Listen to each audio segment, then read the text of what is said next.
Many thanks for staying tuned. It's still the conversation here on Lagos Television. Sometime last week, the news broke that Nigeria had recorded a decline in high inflation rate for January, and it stood at 24.48%.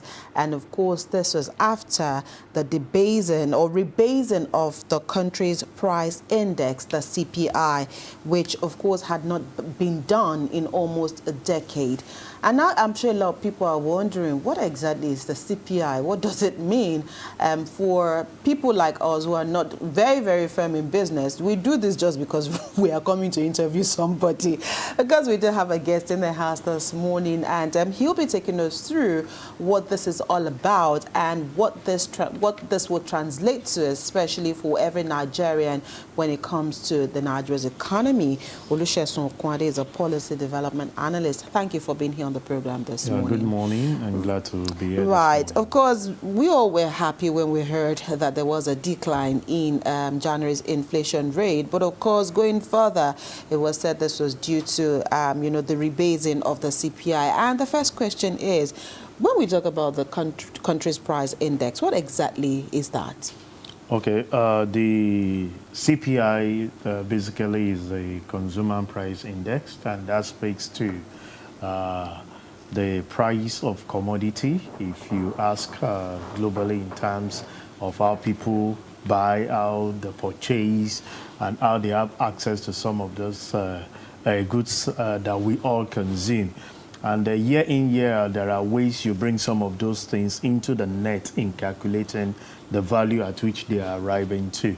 The current rebasing that was actually done, it's year in, year out, you have comparison of the figure of what it looks like now and what it was last year. But vis-a-vis, it's been a while that comparison has actually been adjusted to reality. I think the last time we had it was, 2009, that we have the rebasing of this particular CPI.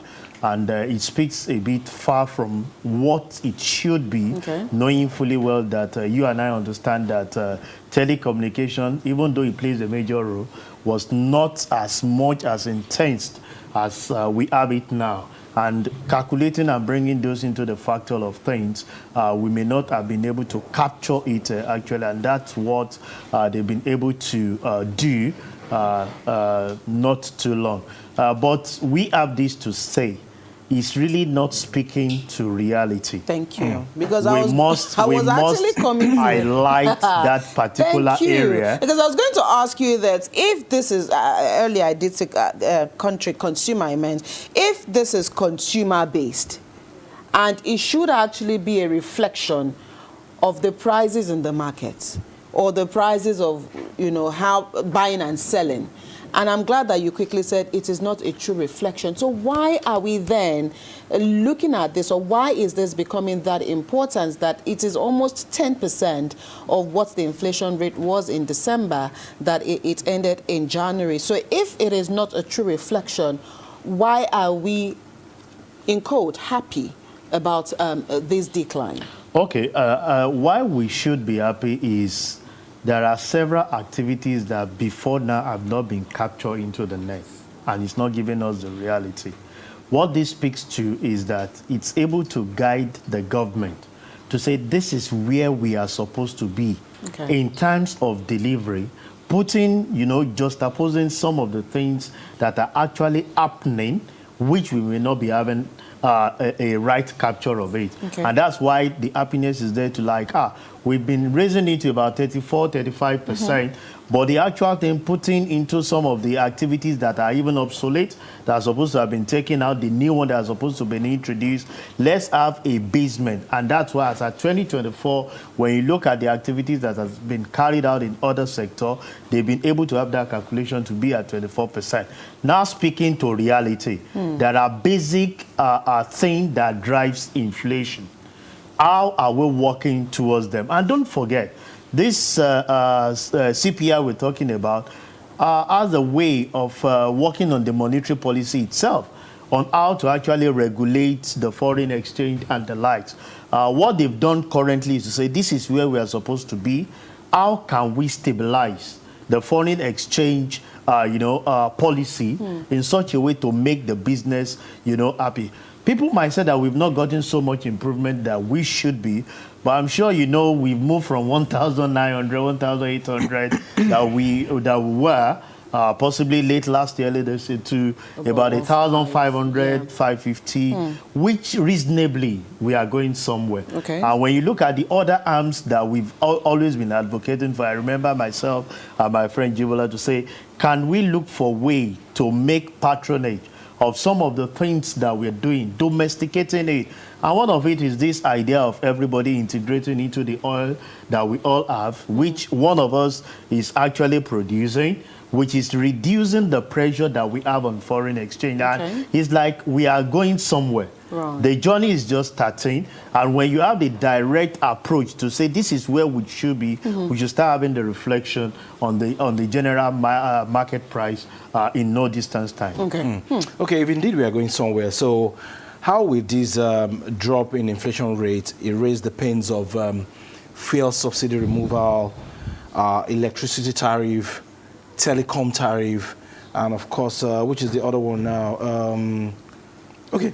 Electricity? Electricity, yeah. All the hikes And the that free we've flow of the had. naira. All the hikes. All the hikes that we've had. Yeah, the area we are looking at is not that we understand where we should be, that we are not there. What are the parameters that we should start bringing in to ease the burden of an average Nigerian to actually see the true reflection of it? There is still a missing gap, if you ask me, and that is speaking to the area of security. We can have all parameters in place. If an area is not secured, it poses a threat to the growth of such economy. And that is an area. I'm sure you can hear repeatedly the number of times we've had attack on our electricity infrastructure, Right. leading to grid collapse here and there.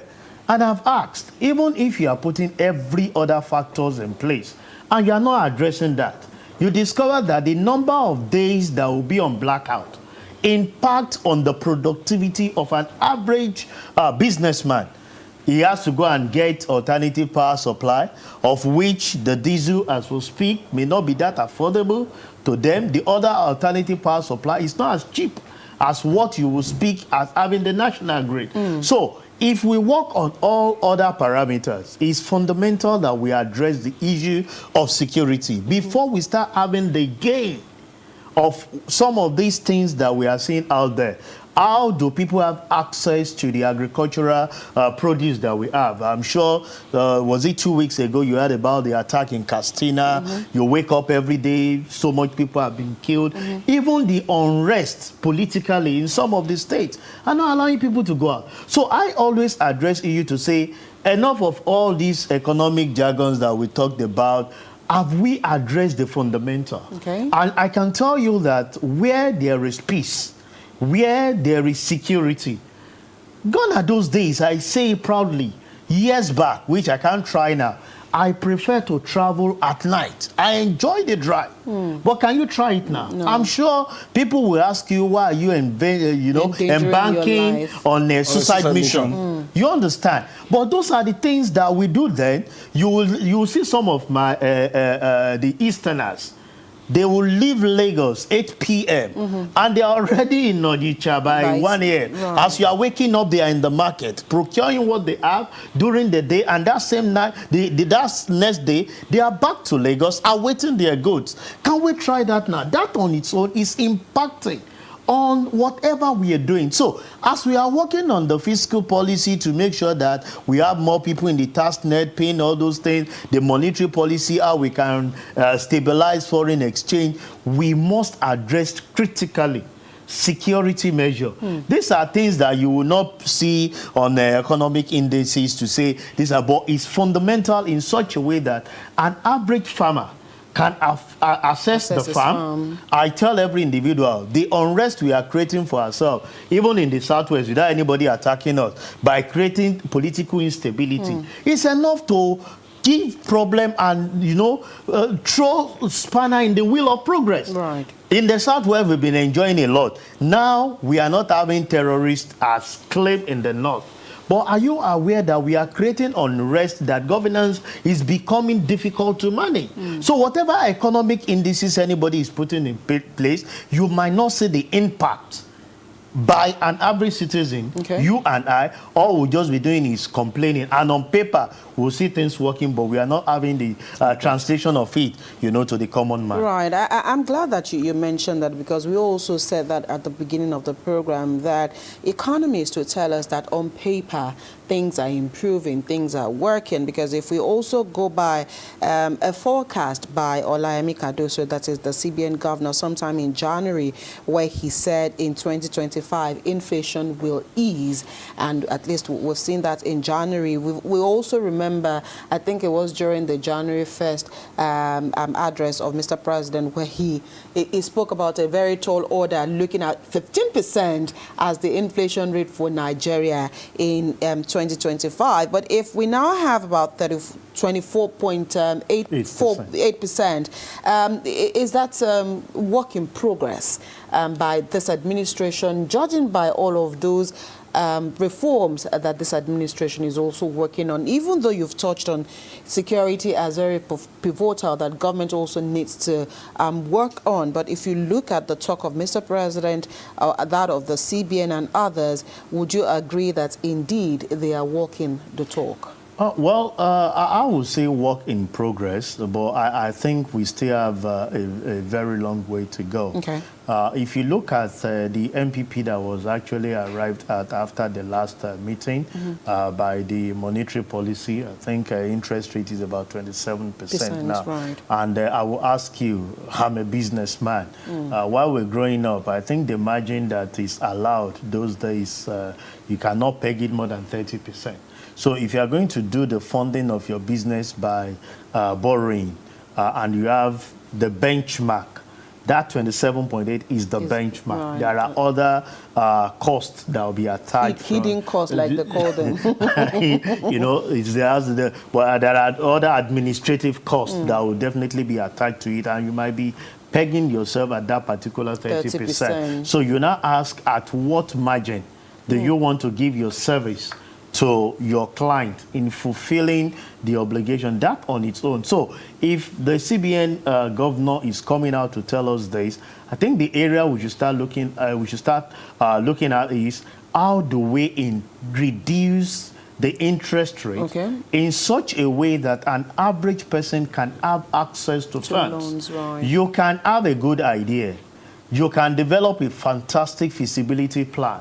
You can have everything that is intended to be. If the funds, it's access to funds, it's not there, you discover that it becomes a story. Right. The idea will, and the level at which things are developing now, your idea of yesterday may not actually be relevant by the time you wake up tomorrow. So it's as good as you actually initiated it and possibly start building on it when you start seeing some of those things, materializing. So it's not about we coming out to say the inflation rate should reduce. Even the handlers of the monetary policy should look at ways as which people can have easy access. We grew up to know interest rate to be a single digit. Right. About 5%, 7%, 9%. At most 9%. Yeah, and all of a sudden you're talking about 27%. It's a threat to the survival of every businesses.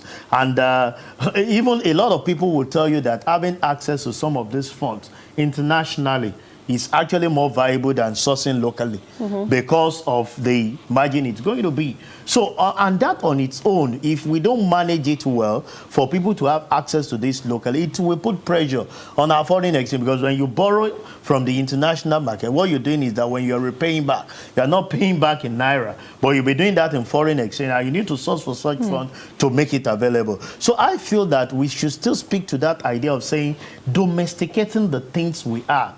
Let people have easy access to fund, and let's monitor through. Those that are actually having access to this fund, are they the right user of the fund? Because most of the time, the Nigerian factor plays a lot of things in what we do. Look at the anchor borrower scheme in the last administration. Our expectation was that we actually infuse so much in the agricultural sector to increase it. All we heard is that as at our last administration, a lot of rice were being produced. But all of a sudden, it fiddled into the air. We are not hearing anything about it. These are issues that is actually calling for answers. Right. That why are we having that inconsistency? Not too long, not even up to a year. You have heaps of rice and say we are the largest producer of such in Africa. And as we speak, we cannot actually have access to that. The cost of it, because the little economics I know of is that when supply outweigh demand, it crashes the price. But if the availability of the product is not there and the demand outweigh the supply, it will increase the price. And that's what we've seen happening. You know, with the increase in the cost of bag of rice, I know an average person will tell you Yuletide is gone. We can say the pressure of Yuletide increased. The price should have but actually what is the current price? It has not crashed beyond what we had at that particular time. So I feel that we should have a follow-through in some of these things. I tell everyone that we can come speak the English. It's not about that. It's about people feeling the pulse of some of the things we claim are on the paper. And not until when we have it. A man out there, we have increased minimum wage to 85%. But when you look at the cost aspect of it, a lot of people will tell you that 85% is not 85,000. 85,000 is not taking them anywhere. Because of their purchasing power. It has reduced that because, like my friend said, you've had hike in electricity tariff. A lot of people that used to be on band B and band C have actually now on band A. So you've been paying bill of like 10,000 when your salary was 30,000. You now pay as much as 50,000. Look at it times 5 of what you actually pay. You're not even sure the 50,000 will maintain you for a month. No, I'm just using that hypothetically. So when you take 50,000, so put the calculation in it, 10,000 to 30,000. That's like 1/3 that you are actually spending on electricity. Now they've increased your salary to 85,000 and you have to spend as much as 50,000. You can see the differences. What do you have? You've had increase in fuel price that those days you can fuel your vehicle a week with 3,000, 5,000 because of your proximity to office. Now you have to spend as much as 30,000 even in a week to fuel your vehicle. Everybody will keep saying, Sheson, the only vehicle we see with you is Corolla. I said that's the best car to use at this point in time. Sheson, maybe you should speak to the editorial of the Punch for today. And the Punch is saying that a more accurate reading could have been derived from setting 2023 as the base year instead of 2024. And they cited some examples. A crate of egg that cost 1,000 in 2023 is now 7,000 in urban cities. The government cannot rebase hunger. The Punch is equally saying that businessmen have not been spared, and the Manufacturers Association of Nigeria reported a record of 1.4 trillion in unsold inventories by the end of 2024 as inflation eroded demand for manufactured goods. Yeah, Punch may be right in their perspective, but the government actually wants a situation where we have the more recent reality. And as far as I'm concerned, the government themselves are putting themselves under pressure because we all know, and you've seen a lot of the government officials come to say, this may not be impacting in real terms, but we believe this is, by all calculation we've done, this is where we should be. If this impact is being felt on the price of the consumables, I'm sure the citizen will give a sign of relief. If you see the crate of air being sold 7,000 now, crashed to about 4,000, I'm sure a lot of people will give accolades that this administration, it's working. Even if you can't go back to the 1,700 that used to be. But you can imagine reducing from 7,000 to about 4,000. And that's what we're saying, that if you have reduced the inflation rate on paper, that this is where we're supposed to be. How much input are you putting in place to start seeing the impact of such on the people in reality on what people purchases out there? So if you are saying let's take it to 2023, I would say, well, the 2024 as we speak, no, the Punch is saying that. The Punch. Yeah, the Punch. What the Punch is saying, fine, it's good, but I don't like a situation we set standard that is unrealistic. Okay. We should have something to say, okay, we are at this level, this is where we should be. There should be a benchmark. Let's work towards achieving this, and we can see how we can. The government gave themselves 15%. They've rebased. to now be at 24.8. Right. We are going somewhere. We are now putting them on the toes to say this 24.8 is not the reality. Right.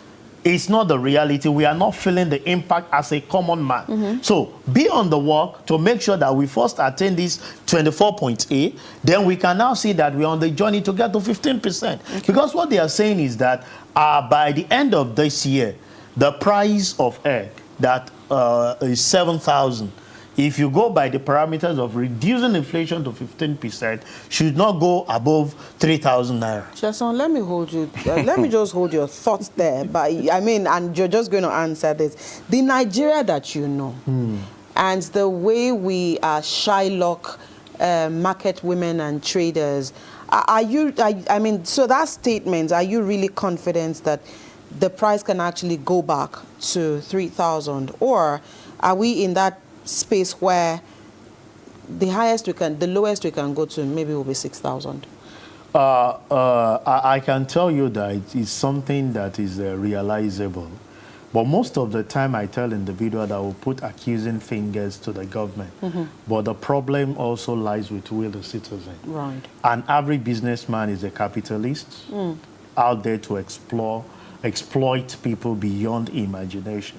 And that's what gives me so much worry for concern. Okay. But I will not blame them for it. I will always say the regulators who are supposed to the price control agency, where are they? And every businessman wants to cash out as much as he can.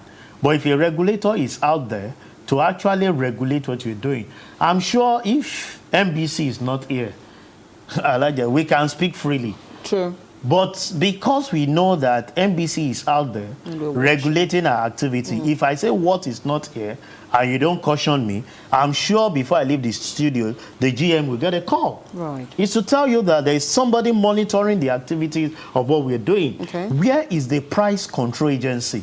Lagos State did something very fantastic, saying you can have access to some of these goods and services at a reduced rate, the Onjeko. But do you know that the businessmen took advantage of it, in connival with some people, bought excess of what they are supposed to buy, even when they are, everybody knows this idea of saying you are entitled to 20, and you now go with all your family members and because you have funds. So one person is having 10 people for him alone because he has the funds.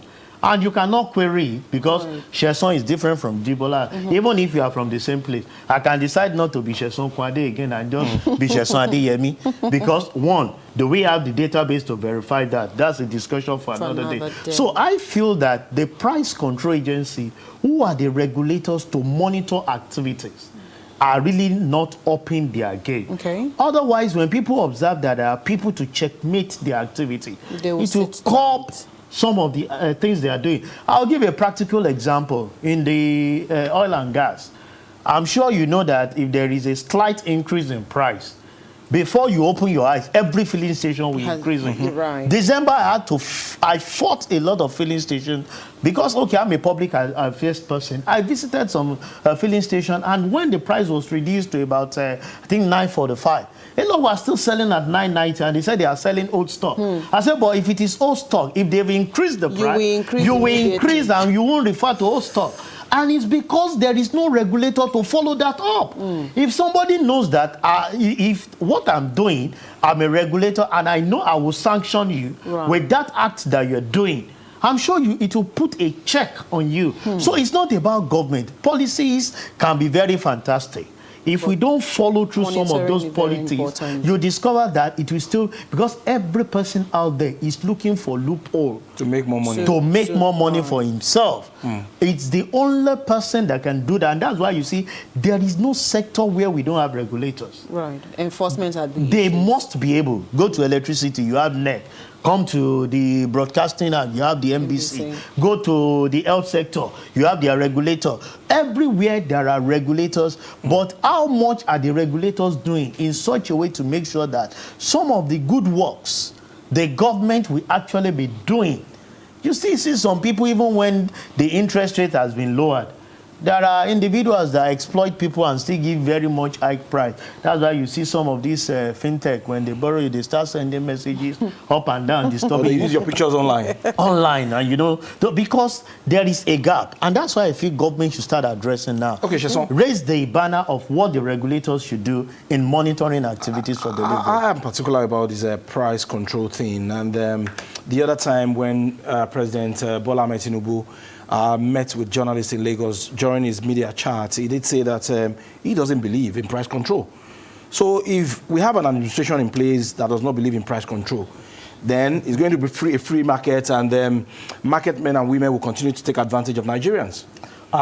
This rebasing will make no sense to Nigerians at the end of the day. I listened to Mr. President, and I said there are times you have spontaneous response to certain issues.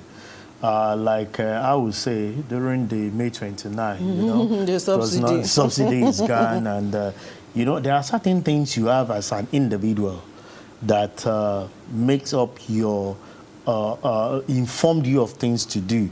I've always said that the idea of subsidy is gone was something Mr. President considered that this masquerade we are talking of, subsidy. Can we just unveil it? Let's just remove it, and I don't mind the consequence. Let's have it. He did it, and afterthought, it was like, this thing is not going the right way. If you are saying, even in the developed clime, the price control agency must, why did you set it up initially when you know they will not be effective? What we are saying is that as government, we have actually empowered A, we have empowered B. We are all government agencies that can monitor that together. But I know that if I don't regulate your activity, people are not well informed of funds have availed to you.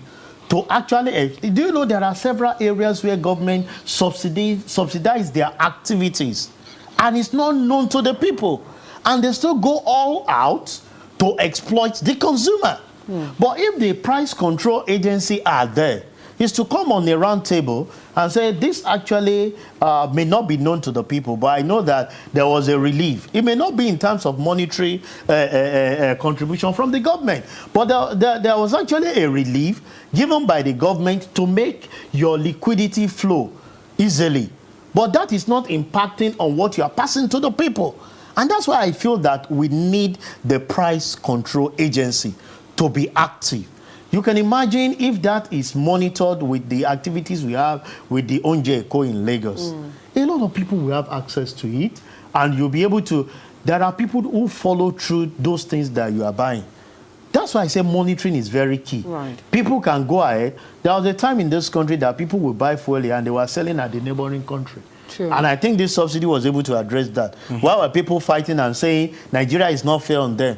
Fair on you by what? When the subsidy was removed, it impacted on them because we've been subsidizing them. That's a good. But because there are people monitoring it, that's why we're able to hear the news that it's actually impacting on people. I still feel that Mr. President needs to actually walk through that. We need the price control because there are salient things that are not known to the populace, that are actually being, you know, availed to some of these businessmen. Right. Some are on tax holiday that is expected to actually impact on your bottom line to make the price of goods available.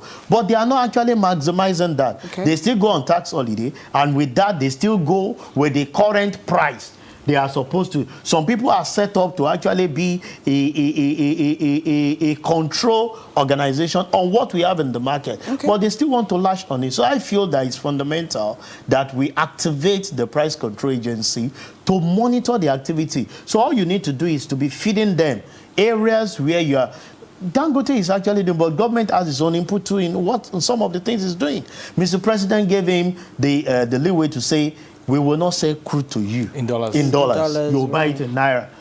If it's not properly monitored, it can still come out to tell you that, well, I'm still being availed this in foreign exchange. That's the reason for it. But because there are people monitoring those activities, you'd see a decline, you know, continuously in what we are having. Otherwise, you should be talking about the international market pricing of the crude oil, which on its own, we have negative impact on us. But we've domesticated it, and that's why we are having a little inroad in some of the things that are there. All right. Sheson, before we allow you go this morning, of course, while preparing for this, I came across the facts that many developed countries rebase their CPIs every 5 years to stay current with economic changes. But the last time Nigeria rebased was in 2024, almost 10 years, 2014.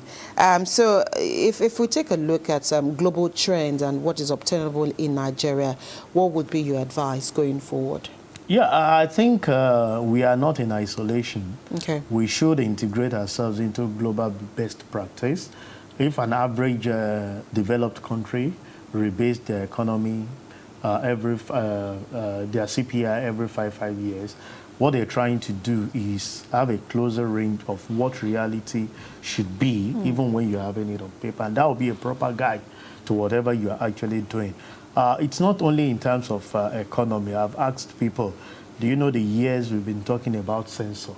When you don't even have the accurate number of the people you are governing, right. How much data integration are we doing? A lot of us have spoken to this to say, can we have an harmonious data in such a way that we can have understanding? I read through the quantum leap, and I asked myself, the release of the result of 1993 election and what we have now brings so much question to bear about our data. As at that period and now, the quantum leap that we've had in some areas, recording hundreds, and as we speak, are recording, millions. You ask yourself, how can you juxtapose that within the space of the time? And it's because we created a lacuna.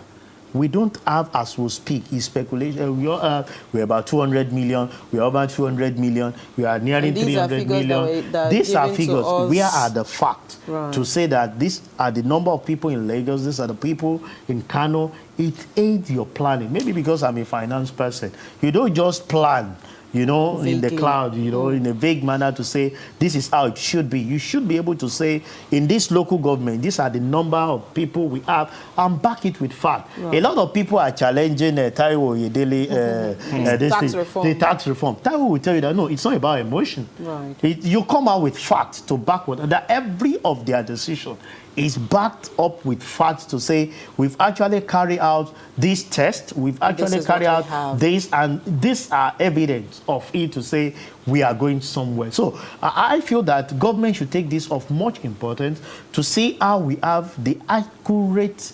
data of every citizen. And we have a lot of things to integrate into one, rather than having it in isolation. Integrate into one and let's have a central database. Right. I thought that NIN will resolve that, and the BVN, a lot of money was invested in that. How are we able to take it up from there? Because I know that technology, improves every day. Yes. For me, NIN, BVN was a good starting point, but I'm sure it must have been, you might be having it as obsolete within that short possible time because of the technology that has actually evolved after then. So we can have such thing to integrate everyone into it, but I feel that we need the accurate data to have the effective planning for the citizen. Enough of, speculating 200 million, 300 million. What are the level of child being, given birth on daily basis, the death rate on daily basis? Because they will tell you that a lot of people are still on the payroll, even when they cease to exist, when they are no longer there. These are things I feel we aid the development of our area. Even you as an individual, a businessman, can tap into such data to say, okay, this idea that I'm actually developing will be good for this number of people because you have the data. But as we speak, you don't have handy some of this data in which is actually putting an average businessman in just the space. So he assumed, and at times you over-assume. Right, or you under-assume. Or you under-assume, and you put yourself under pressure of some of those things. We'll have to leave this conversation here this morning. Thank you so much, Olusegun Kwade, Policy Development Analyst, for finding time to be here on the program. It's a great pleasure to have me here. Thank you. All right, and that's much we'll take on this side of the table this morning. We'll take a quick break. When the conversation returns, Joy and Adebimpe will take you through their Lagos conversation.